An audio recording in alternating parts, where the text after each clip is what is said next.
In this city, glass towers scrape the sky while some kids can't even walk home without fear. One street divides privilege and profiling. One glance can decide your fate. But tonight, you're going to meet a boy who didn't raise his voice. Didn't run, but made the system flinch with just the truth. If stories like this matter to you, stay with us. And if you believe courage comes in quiet forms, hit subscribe. Because here, we tell the stories no one else will. Asterisk, it started like any other Thursday. Not a special day. Not a holiday. Just one of those afternoons where the city looked tired. The kind of tired that settled into the cracks of sidewalks and the peeling corners of billboards. Over on Maple Avenue, sunlight poured over chrome cars and cracked pavement with the same casual indifference it always had. And right in the middle of all that, between an overpriced coffee shop and a row of low-income apartments, was Lincoln Park High School letting out. The front lot buzzed with noise, sneakers squeaking on concrete, a trumpet case dropping with a dull thud, a group of girls laughing too loud at a TikTok. It all blended together, the rhythm of a city that never stops, even when it should. Jalen Ross walked out of school with one earbud in and a hoodie pulled halfway up, hung low on one shoulder. He wasn't in a rush. He didn't need to be. He had done well on his math quiz. His English teacher told him his essay had heart. He was feeling good. Not great, but good.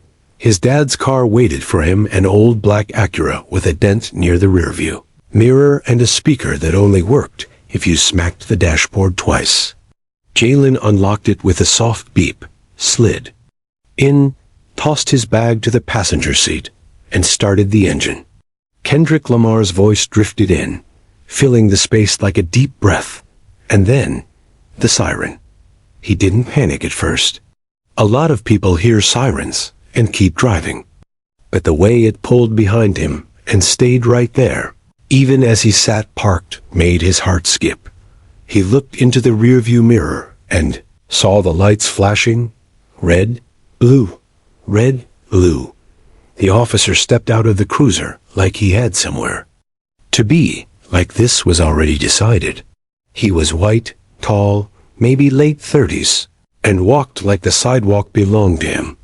Jalen turned down the music, rolled down his window halfway, and placed his hands clearly on the steering wheel. 10 and 2. He remembered what his dad had said. Keep your hands visible, don't talk too fast, and whatever you do, don't reach unless they ask.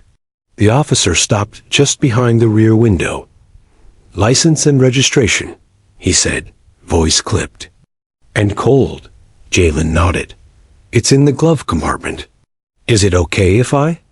Just do it slowly, the officer said, one hand resting on the holster of his weapon. Jalen moved like he was underwater, every gesture calculated. He handed over the ID and registration. Everything legit. Everything in his name or his dad's, rather. There was nothing suspicious, nothing out of order. Still, the officer narrowed his eyes. This your car? He asked. My dad, sir. He lets me drive it to school. The officer took a step back, eyeing the car like it had grown teeth. Step out of the vehicle. Jalen blinked. I didn't do anything, sir. Now, a few kids from school had stopped walking. A couple were pulling out phones. The girls from earlier weren't laughing anymore. One of them whispered, Is that Jalen? Jalen opened the door slowly and stepped out, his palms raised just enough to show he wasn't holding anything. He didn't argue. He didn't yell. He just stood there, in his gray hoodie and beat-up sneakers, as Officer Krell ordered him to turn around and placed cold steel cuffs around his wrists. That click, that sound echoed louder than the siren. What's going on? Jalen asked, trying to keep his voice steady. I have the papers. You can call my dad. I go to school here. You match the description of a suspect in a stolen vehicle report. Krell said flatly. I didn't steal anything, Jalen. Sighed. I didn't say you did. Krell replied. "But we're being thorough. Thorough." That word hit harder than any shove. He was pushed into the back seat of the cruiser, the door closing like the end of a chapter. The same kids who laughed with him at lunch were now staring, mouths slightly open. Not one of them stepped forward. Not one of them said his name. Inside the cruiser, Jalen stared out the window. The sunlight was hitting the hood of the car, just right, making it gleam like something new. And for a second, he thought about how his dad saved up for that car. How he had worked weekends at the auto shop and holidays at the post office, just to surprise him early. And now, here it was, just another reason to be handcuffed. At the station, they didn't slam him around or shout at him. No, this was the other kind of violence. The quiet kind. A kind where no one looked him in the eye. Where the officer filled out paperwork like it was just another form. Where they left him in a holding room for 6 hours. Didn't tell him if he could make a phone call. Didn't explain what he'd done wrong. Eventually, someone mentioned the car wasn't stolen. The plate didn't match. There had been a miscommunication. They let him go at 12:17 a.m. No apology. No paperwork. Just a receipt of release and a warning. Don't act suspicious next time. His dad was waiting outside. He didn't say much, just took the boy's bag and started the car. On the ride home, the car was too quiet. Jalen didn't want to talk. He kept looking at his wrists. The skin was red and raised, a pair of thin lines like invisible tattoos. They didn't hurt, not exactly. But they stayed. At a red light, his dad finally asked, "You okay?" Jalen nodded.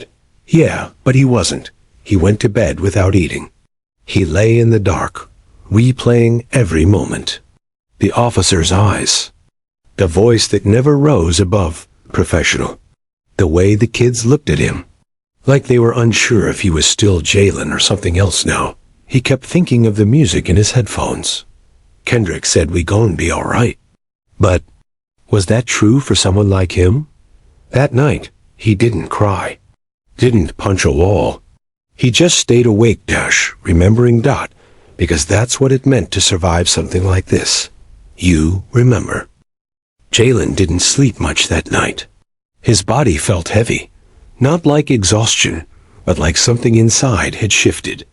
Something that used to stand upright had quietly bent. By the time the sun came up, he was already awake. He sat on the edge of his bed, staring at the floor. His backpack still sat by the door, untouched. He couldn't bring himself to pick it up. Downstairs, the smell of coffee drifted through the apartment. His dad was in the kitchen, quiet, moving slow. Normally, he'd crack a joke, something corny, something about how Jalen ate like a vacuum cleaner, but this morning, there was nothing but the soft clink of a spoon in a mug. You going in today? His dad finally asked, eyes still on the coffee. Jalen shrugged. Don't know. You sure you're okay? Jalen didn't answer. He just nodded and stared at the red marks on his wrists, still faintly visible. They weren't bruises, exactly, but reminders. His skin held memory better than his mind. By lunchtime, the word had spread at school. People were whispering. Some were texting. Jalen's best friend Malik sent a voice memo. Bro, people talking like you tried to run or something. You? Good? He didn't respond. Later that afternoon, while scrolling through emails on autopilot, Jalen saw one that made his chest tighten. Notice of hearing, City of Lincoln Park v. Jalen Ross. He clicked it, then read it again. Then a third time. Misdemeanor charges. Obstruction of justice. Suspicion of resisting arrest. Jalen sat completely still, the glow of the screen flickering against his face. His mouth went dry. His hands started to shake just a little. How could they charge him? After all that, he hadn't resisted. He hadn't run. He hadn't even spoken until they cuffed him. But there it was, in black and white. Official font, Signed and sealed Dot. His dad paced the kitchen for 20 minutes straight after reading it. This has to be a mistake, he muttered, over and over again. They must have meant someone else, some other kid, some other car. But Jalen just sat at the table, silent. It wasn't shock. It wasn't even anger anymore.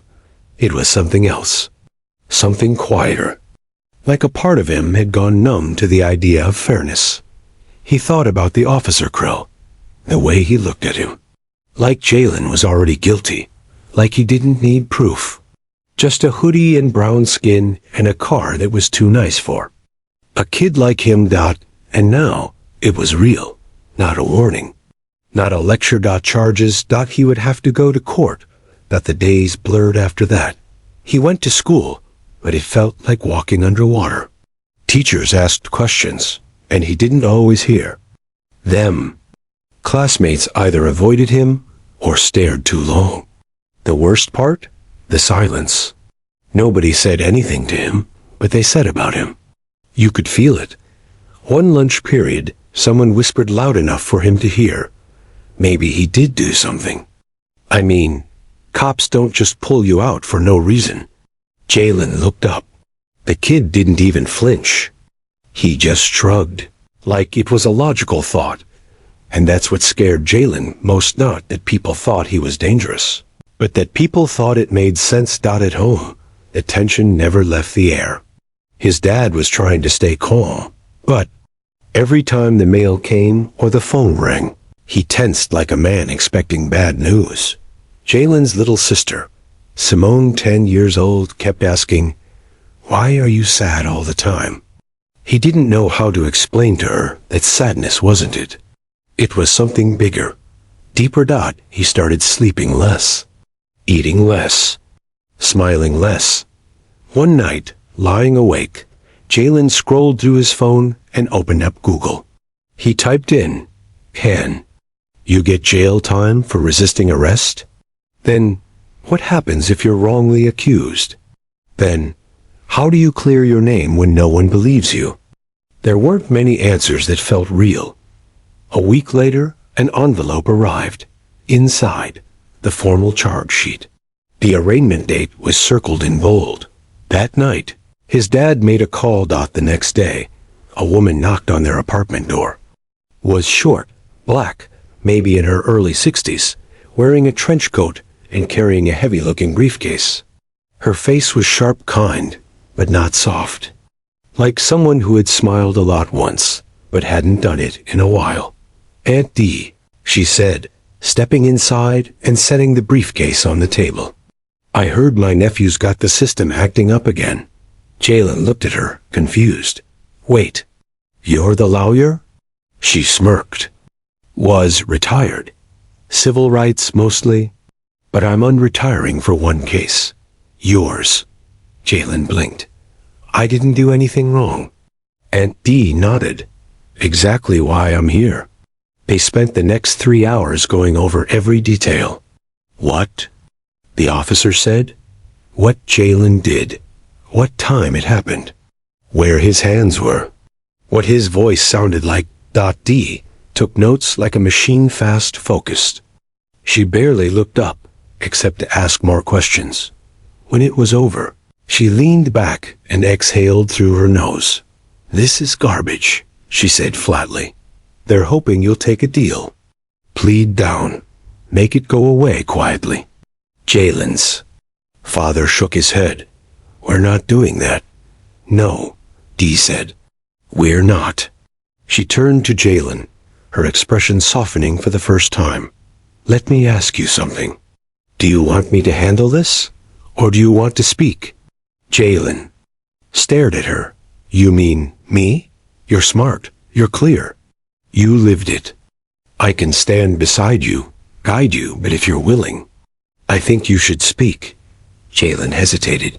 His stomach twisted. "I'm not good at public speaking," he said. Dee smiled.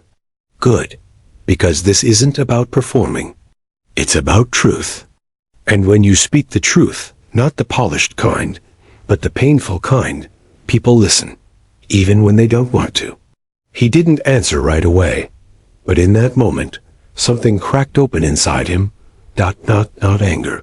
Not revenge. Conviction. The night before the hearing, Jalen sat with his dad in the living room. The TV was on, but neither of them were watching it. His dad said quietly, "You know, I used to think if I just worked hard, paid taxes, followed the rules, we'd be safe. But they still see us the same." Jalen nodded. "But you," his dad added, "you don't have to let that be the end of your story." "I'm scared," Jalen admitted. "Good," his father said. "That means you care. Just don't let it stop you." They sat in silence a little longer. Then Jalen reached into his backpack and pulled out a folded piece of paper. A copy of the Constitution he'd printed from school. He'd underlined one part in red pen. "All persons born or naturalized in the United States are citizens." And that night, he practiced saying it out loud, thought over and over again, until it sounded like a promise. The morning of the arraignment felt colder than it should have. It wasn't the weather, though February in Lincoln Park could bite, but something else in the air, heavier, denser, like the city itself was holding its breath. Jalen stood in front of the courthouse in a navy button-down and slacks his dad had ironed twice over. His shoes weren't new, but they were polished. Aunt Dee had told him, "You're not dressing up for them. You're dressing up for you." The courthouse loomed above him like it didn't want him there. Big gray blocks of stone, flags flapping in slow motion, metal detectors that beeped even when you didn't carry anything dangerous. He took a deep breath. "Let's go," Dee said, adjusting her blazer. "And remember, keep your head up. Always." Inside, the hallway smelled like paper and old coffee. Everything was beige and buzzed with quiet tension. People sat on benches, with folders clutched to their chests. Officers stood by doorways like statues. Nobody smiled. Jalen clutched his folder tight. Inside was everything Aunt Dee said might come in handy: his registration, his ID, a letter from his school principal, even a printout of the security footage from the school lot. As they reached the courtroom door, a younger public defender glanced up from a bench and looked at Jalen. "You the Ross case?" he asked. Jalen hesitated. Aunt Dee didn't. "No," she said. "We've got our own representation. Thanks." The man looked at her twice, then at Jalen, then back down at his tablet. When they stepped into the courtroom, it was already half full. Prosecutors, court clerks, a couple of reporters in the back. The judge hadn't arrived yet. But Officer Krell was there. He was sitting near the front, posture stiff, arms crossed over his chest, like a man ready to be praised for a job well done. He didn't look at Jalen, not directly. But when Jalen entered, Krell shifted in his seat just slightly, just enough to register. Jalen's stomach turned. "Let him look," Aunt Dee said under her breath. "He doesn't get to scare you anymore." They took their seats at the defendant's table. Dee placed her briefcase on the desk, opened it with a soft click, and began arranging papers with calm precision. Jalen couldn't stop scanning the room. He spotted two of his classmates' parents near the back. A teacher he didn't know too well. A man in a gray suit who looked bored out of his mind, like this was just another Tuesday. That's what struck Jalen the most, how ordinary it all seemed. Then the bailiff stood and called, "All rise for the Honorable Judge Rosenthal." Everyone stood. Judge Rosenthal, a white woman in her 50s, with tired eyes and a tight bun, walked in with a folder and no expression. "You may be seated," she said, then glanced down at the paperwork. Next case, People of Lincoln Park versus Jalen Isaiah Ross. A soft murmur rippled through the room. Jalen stood, hands steady, but heart pounding in his ears. The judge looked up and said, "Mr. Ross, I understand you're representing yourself today?" Aunt Dee stood alongside him. "Correction, Your Honor. Mr. Ross will be speaking on his own behalf, with legal guidance from myself." Deirdre Ellis, former counsel with the State Civil Rights Board. That name landed like a brick. The judge blinked. You're D. Ellis? As in the 2009 Mendez v. City of Lincoln case? Dee smiled, but only with her eyes. One and the same, Your Honor. Rosenthal sat back in her chair. Well, I assume you're familiar with courtroom procedure? Quite, Dee said.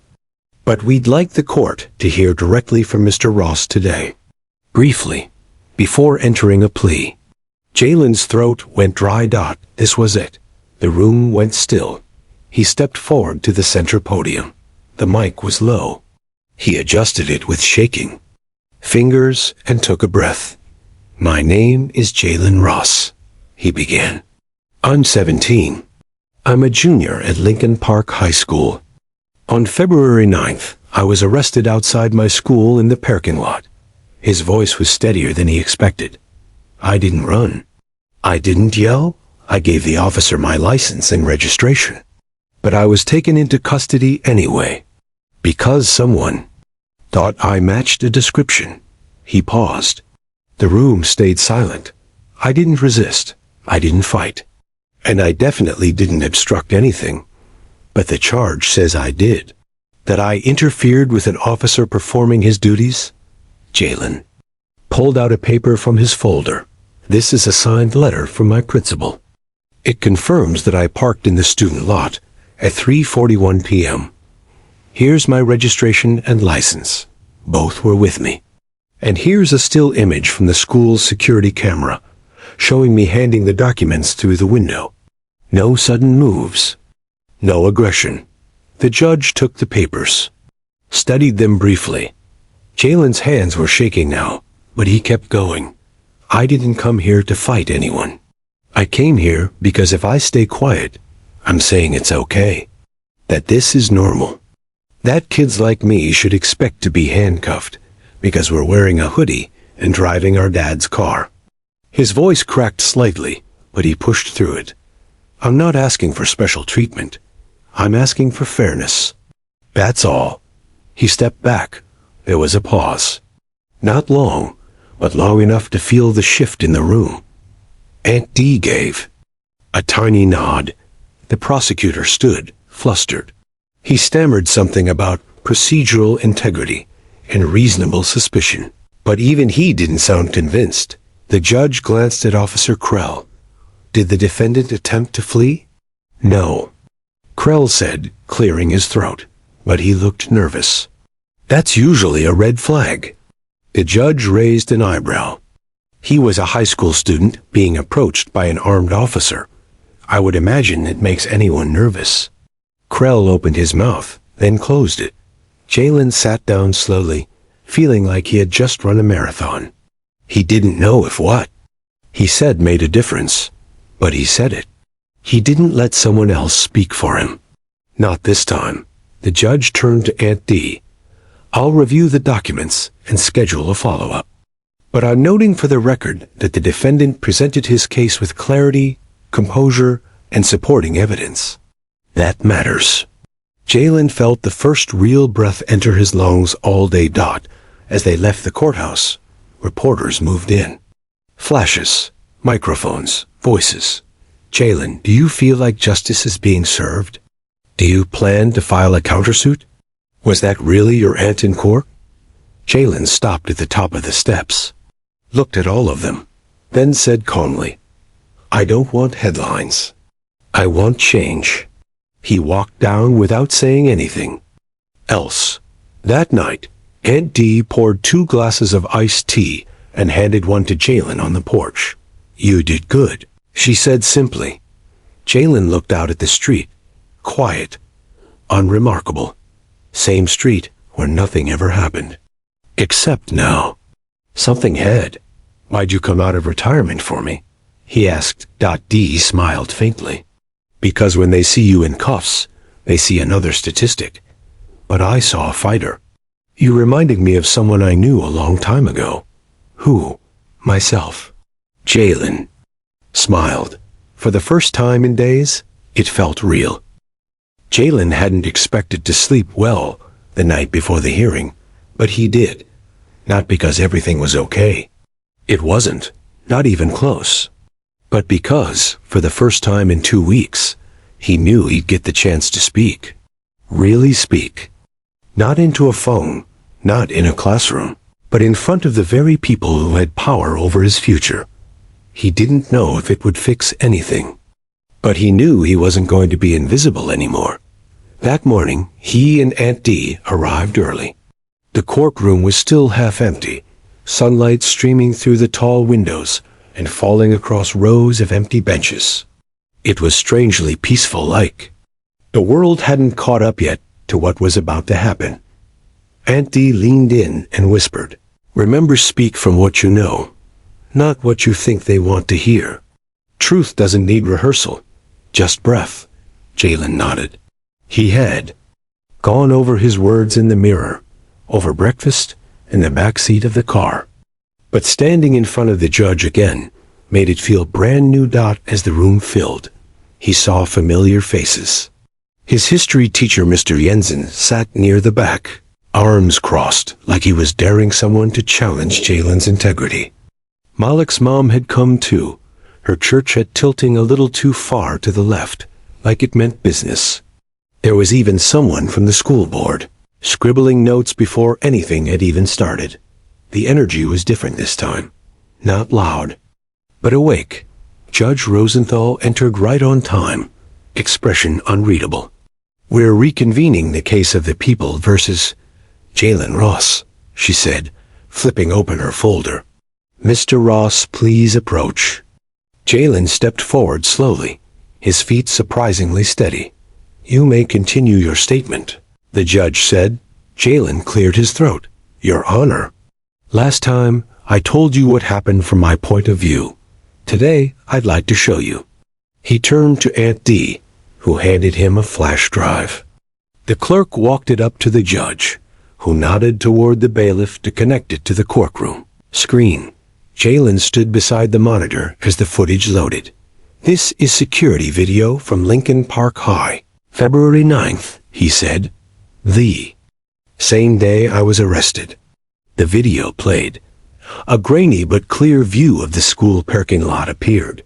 Jalen could be seen walking to his car. No rush, no erratic movement. "Just a teenager heading home. Pause there," he said. The clerk stopped the video. "This is me unlocking the car. You'll see I'm carrying my backpack and keys." He waited a beat, then signaled to resume. The footage showed him getting into the driver's seat, starting the car. A minute passed. Then a police cruiser pulled in behind him. Jalen looked toward the courtroom.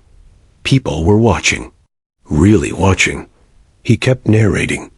"Here's the officer approaching my car. You can't hear audio, but I remember every word. He asked for my license and registration. I told him where it was and reached for it slowly." On the screen, Jalen was seen handing over documents through the window. Pause again. The image froze. I was compliant. I followed directions. I didn't argue. I didn't reach suddenly. I didn't resist. But what happened next? He clicked the next clip. Was this? The footage shifted to the angle from another camera. School side building cam. It showed the officer opening Jalen's door and ordering him out.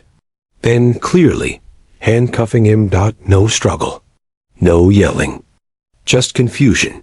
The courtroom stayed silent. Jalen turned back to the judge. "I'm not saying all police are bad. I'm not saying I was mistreated physically. But I was profiled. I was arrested not because of something I did, but because of what I looked like." He paused, choosing his words carefully. "This charge says I resisted arrest. But there's no resisting here. Not on this footage. Not in the reports. It doesn't exist." He turned to face the courtroom. "I'm 17. I go to school. I help my sister with her homework. I've never been in trouble. But because I drove a car that seemed too nice, wore a hoodie, and had the wrong skin tone, my name ended up in a courtroom." He took a breath. I'm here because I don't want another kid to go through this and think it's normal. He stepped back. The room didn't move for several seconds. Then Aunt Dee stood. Your Honor, the defense requests immediate dismissal of all charges based on lack of evidence, misuse of reasonable suspicion, and failure to meet burden of proof. For obstruction, the prosecutor, red-faced and clearly scrambling, stood.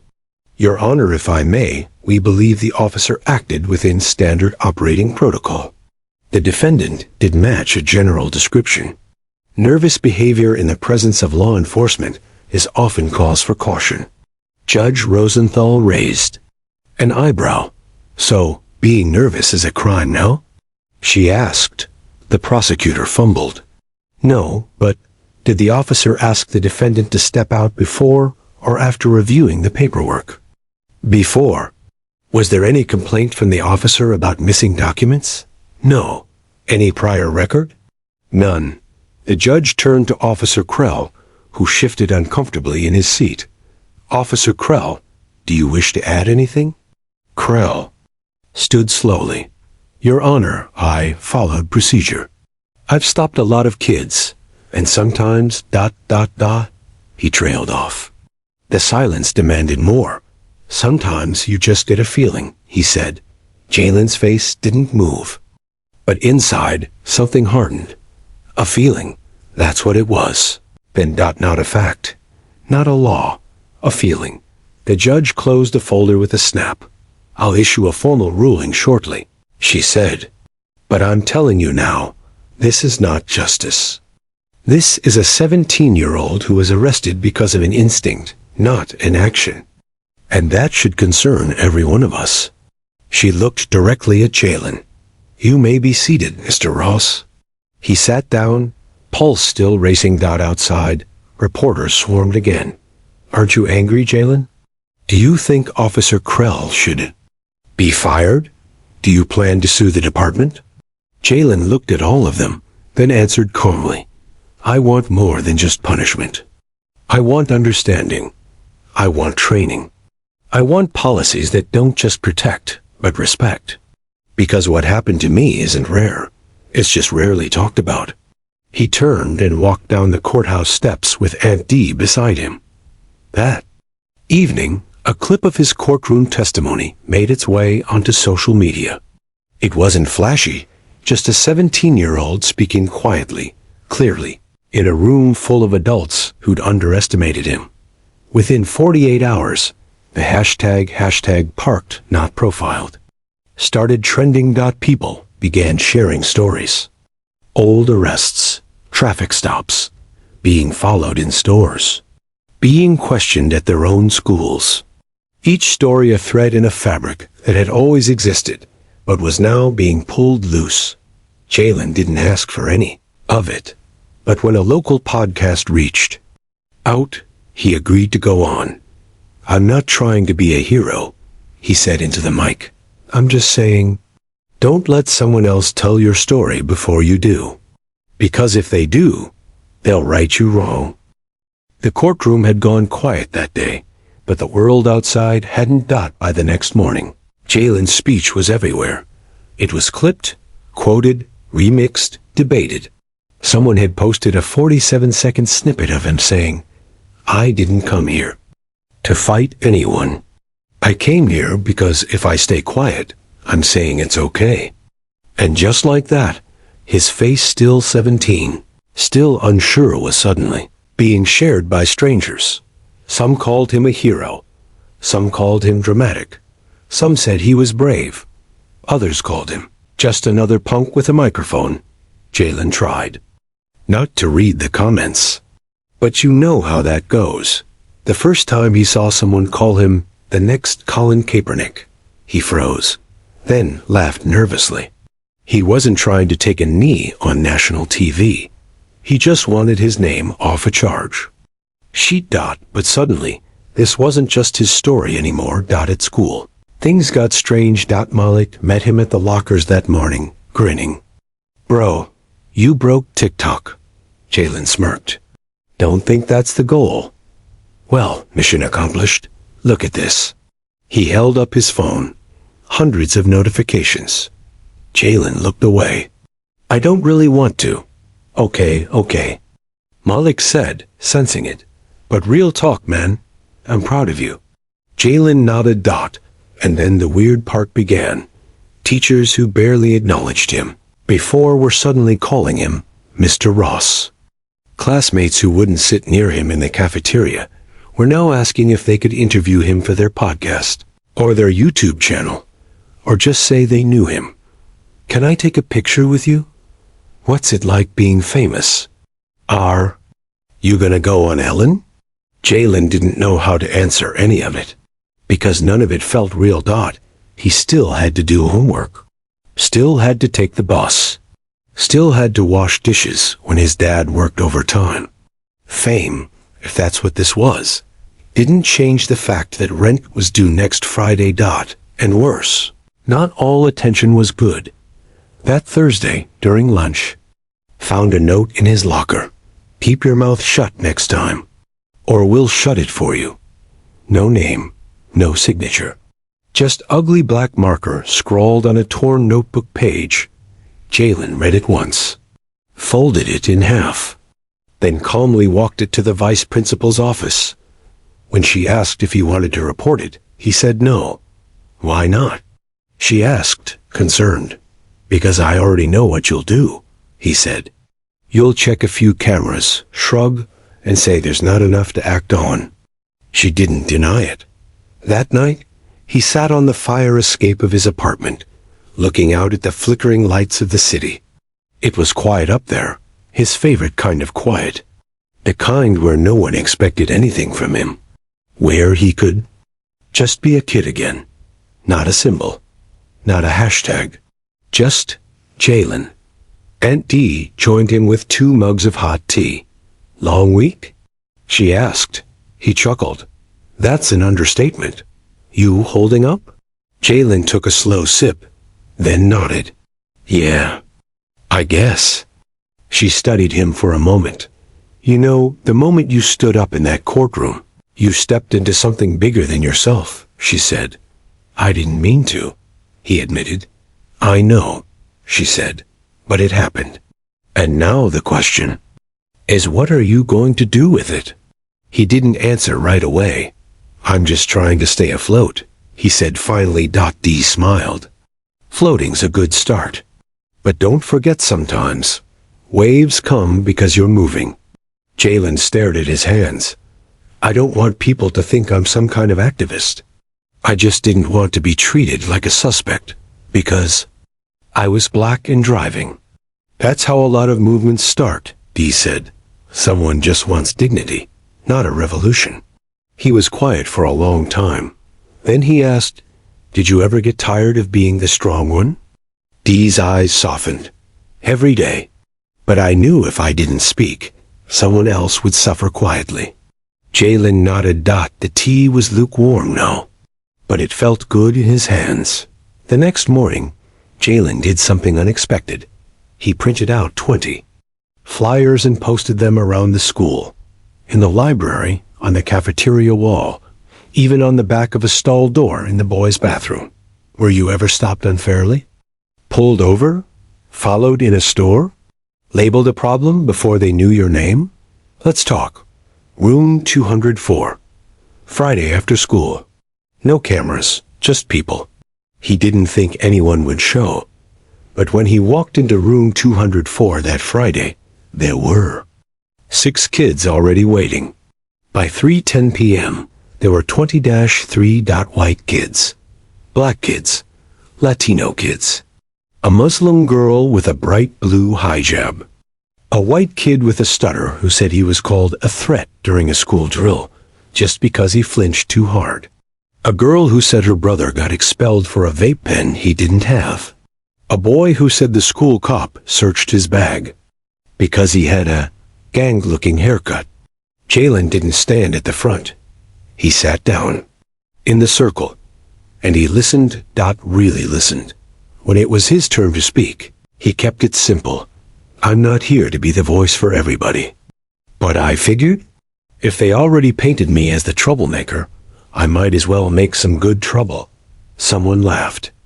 Someone clapped Dot, and just like that, it started. They called it parked, not profiled. At first, it was just a lunchtime meeting.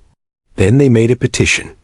Body cameras for all campus officers, bias training for staff, and a student-led review board to monitor future incidents. They got over 1,000 signatures. By week 3.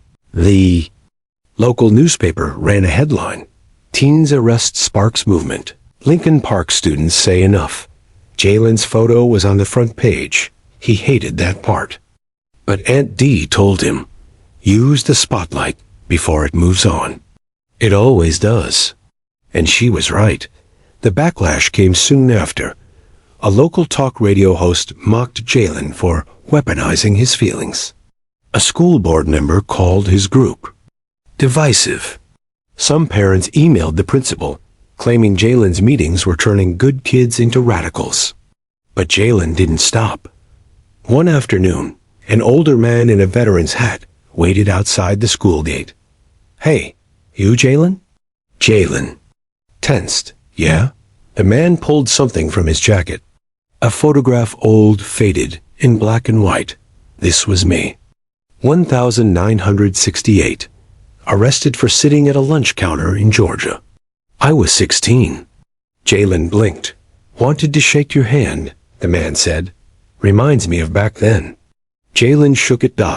And for the first time, it didn't feel like he was drowning in something too big.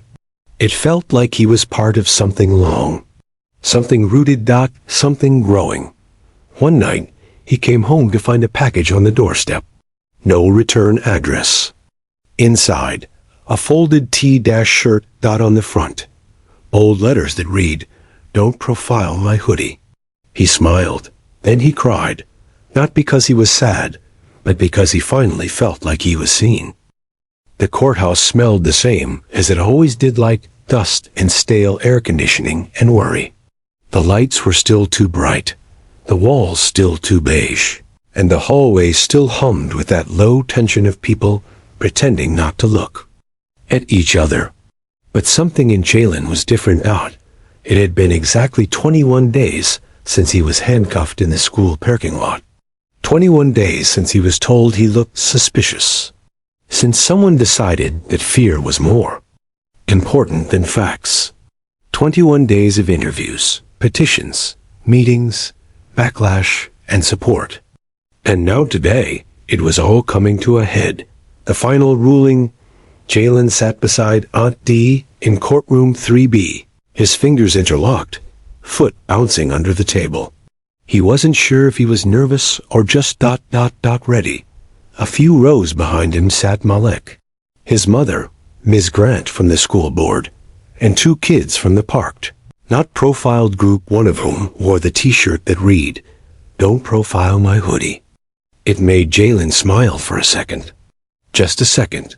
Then the door opened. All rise. The bailiff called out.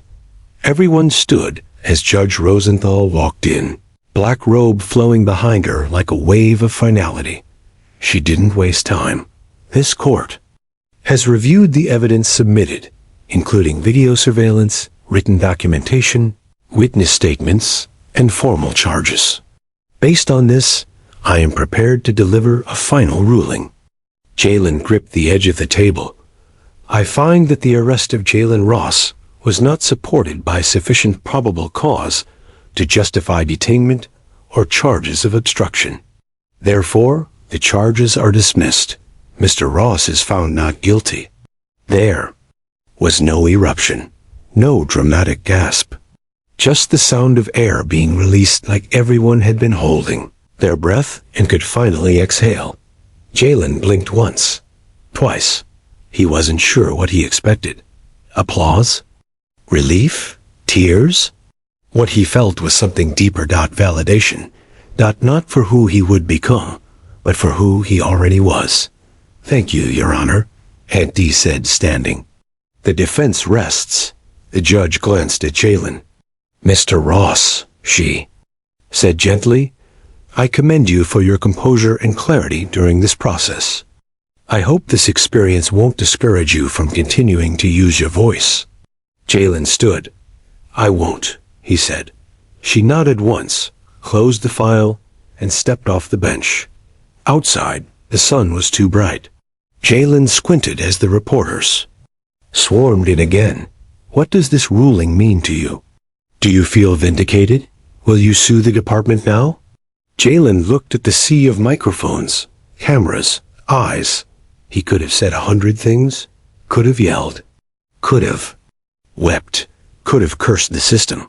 Instead, he said this: I don't want this to be a story about what happened to me. I want it to be a story about what we do next. I'm not the first kid this happened to, and unless things change, I won't be the last. He turned, walked down the steps, and disappeared into the crowd. Later that day, the Lincoln Park Police Department released a statement. It didn't name Jalen directly, but referred to an incident involving a student and a campus officer. It used words like procedural review, retraining, and community trust. It didn't include the word apology. Jaylen didn't expect one, but Officer Krell's name had quietly vanished from the school beat by Monday. No official reason. No headlines, just gone. That night, Jalen went home, changed into his hoodie, and sat on the porch. The cold didn't bother him. Not tonight. His dad brought him a plate of food-baked chicken and cornbread and collard greens. Comfort food. You good? He asked. Jalen nodded. Yeah. His dad sat beside him, exhaled. You handled that like a grown man, he said. Jayl didn't answer right away. And softly he said, I didn't want to. I just didn't want to be treated like a criminal for being a kid. I know, his dad said. But sometimes, you don't get to choose your fight. Just how you fight it. Jalen stared out into the night, then asked, You think anything will actually change? His father leaned back in the chair. I think change never happens fast. But it happens when people stop pretending nothing's wrong. The following week, Jalen returned to school. No security escort. No curious stares. At least not as many. Miss Kelly, his English teacher, asked him to stay after class. I wanted you to have this, she said, handing him a small, leather-bound notebook. Inside were handwritten messages from other students. You gave me the courage to tell my counselor I was being harassed. I used to think people wouldn't listen, but you made them. My brother's in jail for something he didn't. 2. You made me feel like I'm not crazy for being mad. Jalen closed the book slowly, heart pounding. Thank you, he said. Missy. Kelly smiled. Don't stop writing. You've got something powerful. That afternoon, he went to room 204. The group had grown. This time, there were over 40 students. A few parents. Even Mr. Jensen, his old history teacher. Jalen sat at the front. Okay, he said, voice calm. Let's talk about what comes next. They planned workshops. A student-led town hall. A letter to the superintendent. And then on. A Thursday, they held their first public listening session at the local community center. Over 100 people showed up.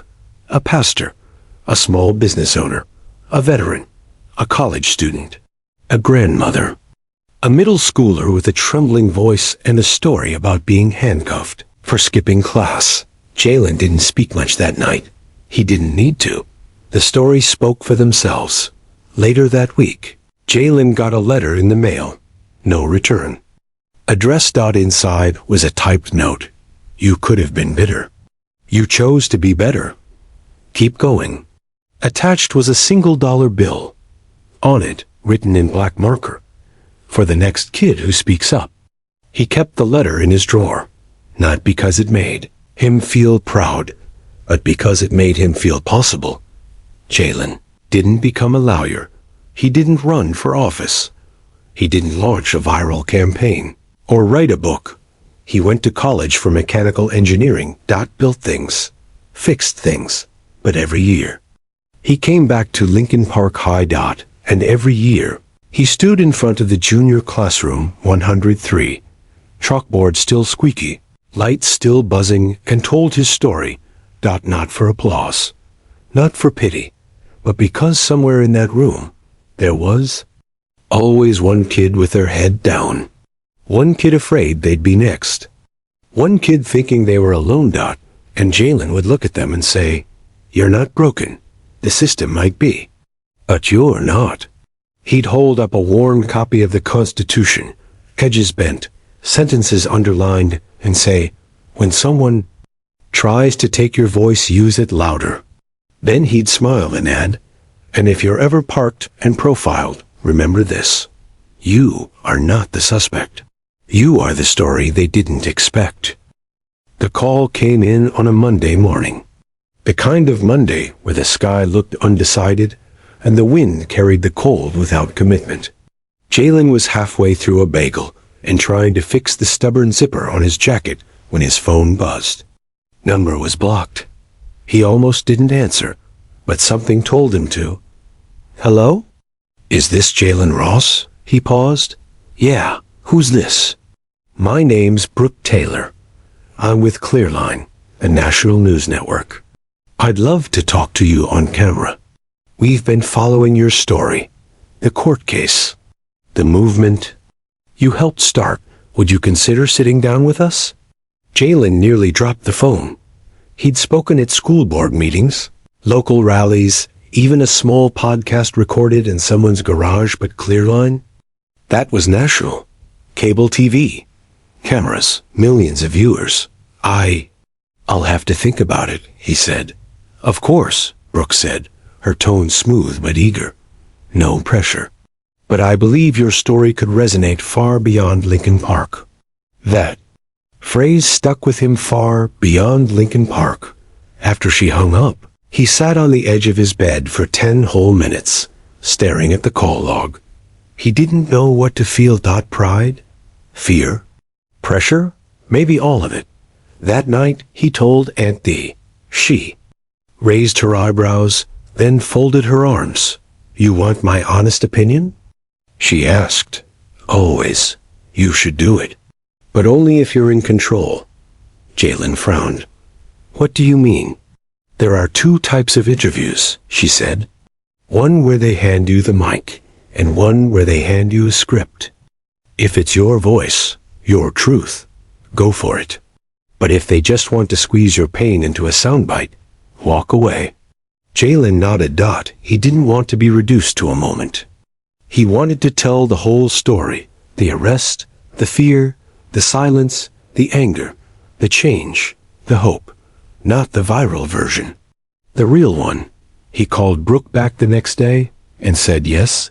The interview was scheduled for Thursday afternoon in a small studio downtown. Jalen wore a navy shirt, clean jeans, and his old gray hoodie zipped halfway intentional. The same hoodie he was wearing when he got pulled out of the car.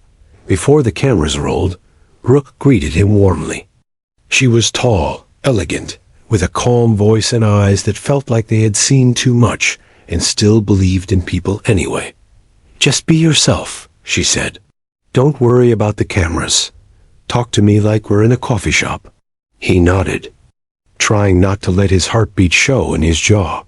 They counted down 3, 2, 1, and the red light blinked on. "So, Jalen," Brooke began, smiling gently, "take us back to the beginning.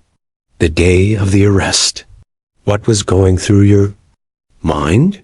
Jalen looked into the lens for a moment, then looked away. "I was just trying to get home," he said.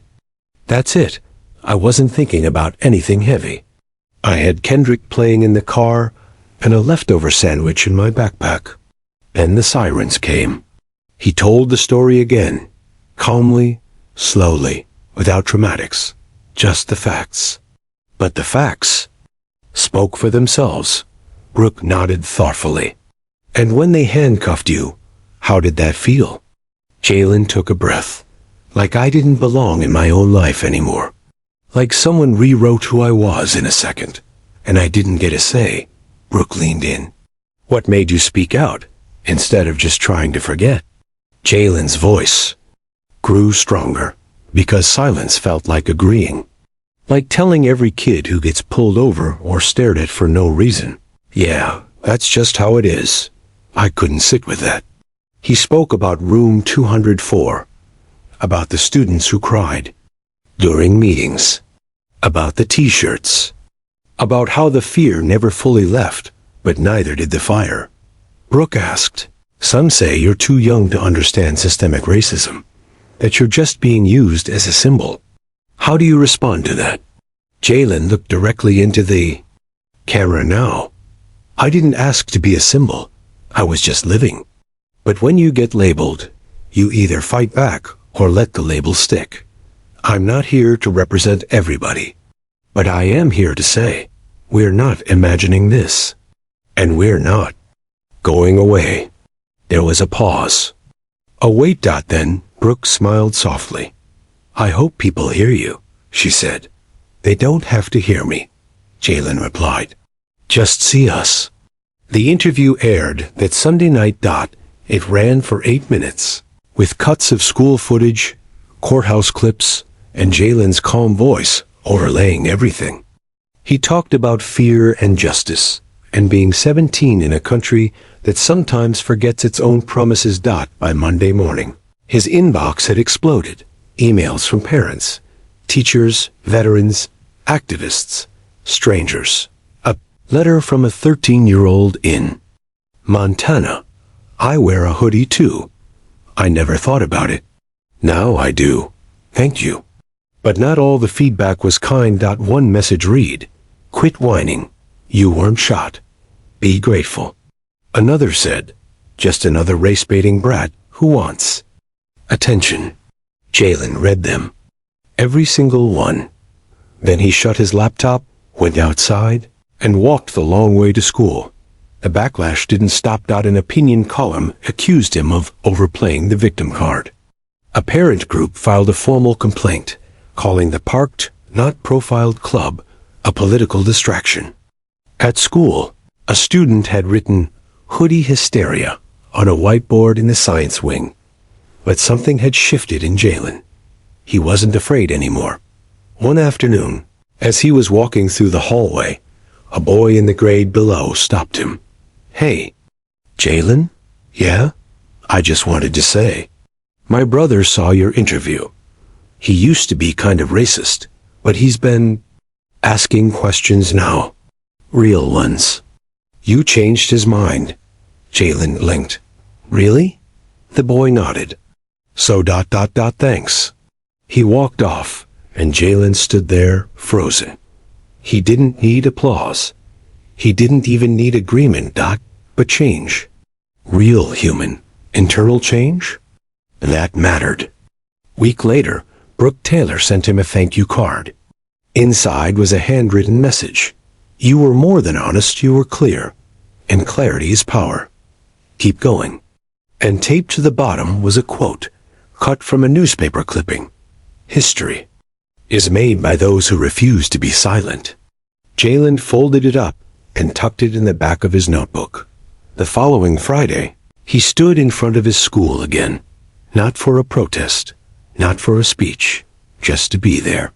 Hoodie on, head high. And when a new kid skin pale, eyes nervous asked if he was the guy from TV, Jalen didn't roll his eyes or make a joke. He smiled and said, "Yeah." Then stuck out his hand. "Welcome to Lincoln Park." Jalen never wanted to be famous. He never chased headlines or dreamed of microphones. He didn't stand on stages craving applause. All he wanted on that cold day in February was to drive home, listen to music, and be left alone. But that's not how it turned out. He was profiled, handcuffed, charged. Then he spoke, flinched. Not because he shouted, but because he didn't. Because he stood up in a courtroom, filled with doubt, and told the truth as plainly as a grocery list. Because his voice didn't crack when he said, "This is not normal, and I refuse to act like it is." Because he reminded everyone watching that sometimes injustice wears a badge, and sometimes courage wears a HOODIE. and the system, so used to kids staying quiet, didn't know what to do with that. It had been 4 months since the charges were dismissed. Jalen was back in school, studying for finals, applying to colleges, helping his little sister with math homework. From the outside, it almost looked like life had gone back to normal, but it hadn't. His story had echoed. Students across the country had started clubs, not profiled, just present in Baltimore, Hoodie Truth in Oakland, the Ross Project in Detroit. Letters poured in weekly from teachers, parents, janitors, and even police officers. One note came from a retired chief in Florida. We need more Jalens, and fewer reasons for Jalens to exist. He kept them all stuffed into a shoebox under his bed. He didn't read them every day. But sometimes on hard days he would. That summer, the city council held a vote on a new policy requiring all school-based officers to wear body cameras and complete racial BIAS training. The motion passed by one vote. And afterward, the councilwoman who had flipped her stance stepped up to the mic. I didn't change my mind because of politics, she said. I changed it because a 17-year-old reminded me what justice looks like. His name is Jalen Ross, and he did more with the speech than we've done with legislation in years. Jalen watched it from his bedroom. He didn't smile. He just whispered to himself, good. Then he turned off the TV and went back to his scholarship essay. In the fall, Jalen was invited to speak at a civil rights symposium hosted by a nearby university. He wore a press shirt, no tie. Aunt Dee sat in the front row, nodding every few seconds like he was still her student. When it was his turn, he didn't bring a script. He walked up to the podium, looked out at the crowd of professors, students, lawyers, and said, I'm not here because I'm special. I'm here because I wasn't. That's the point. He told the story again, not just the arrest, but what came after.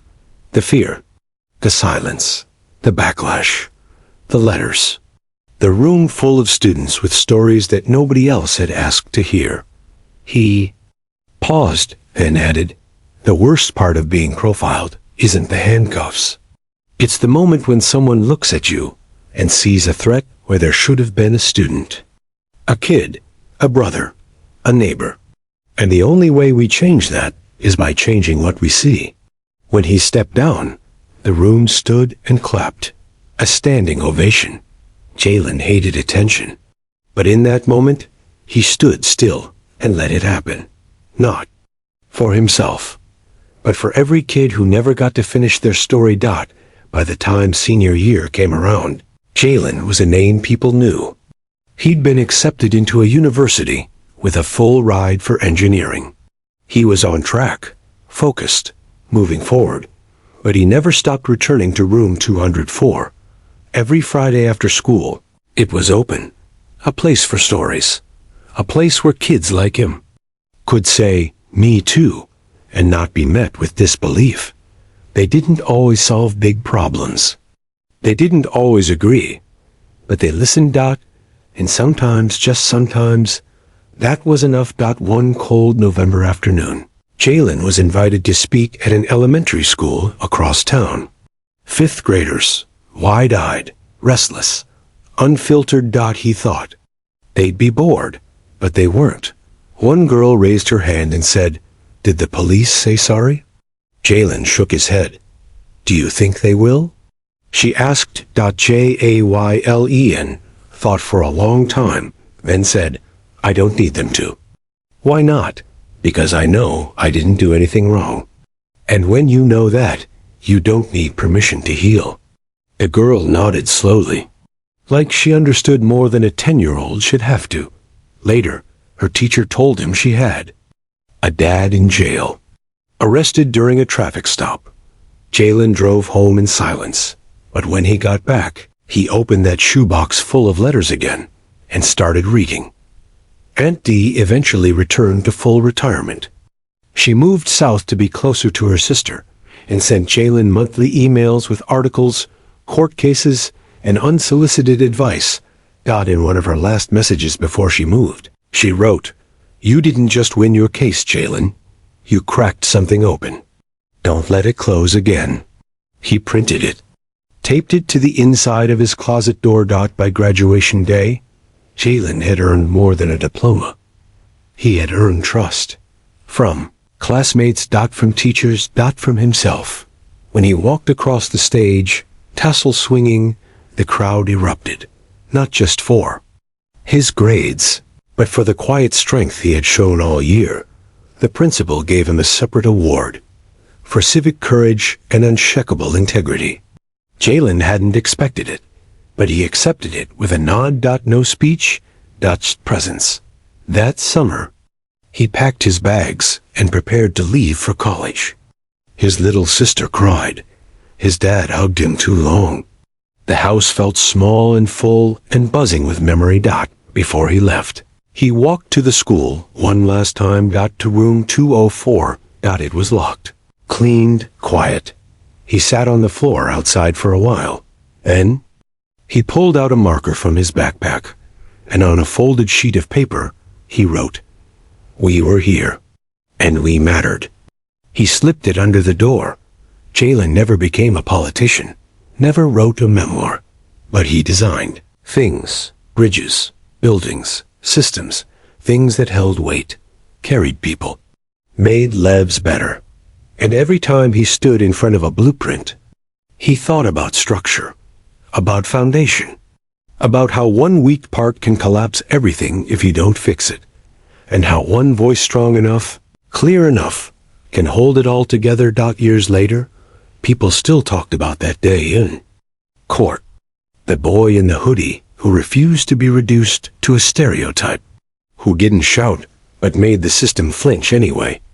And every now and then, a teacher would pass by room 204, see a kid staring at the door, and smile, because some rooms never stop speaking, even when they're empty, and somewhere on some bookshelf, in some shoebox, in the back of someone's drawer, there will always be a piece of Jalen's voice.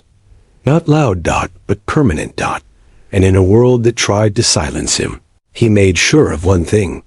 He was never unheard again. Jalen didn't burn the world down. He didn't even sue. He just spoke with dignity, with clarity, and made them listen. And in a world where silence often buries injustice, that matters. If this story moved you, share it. If it made you think, talk about it. And if you want more stories that challenge what we think we know, subscribe. Because sometimes the softest voices carry the loudest truths.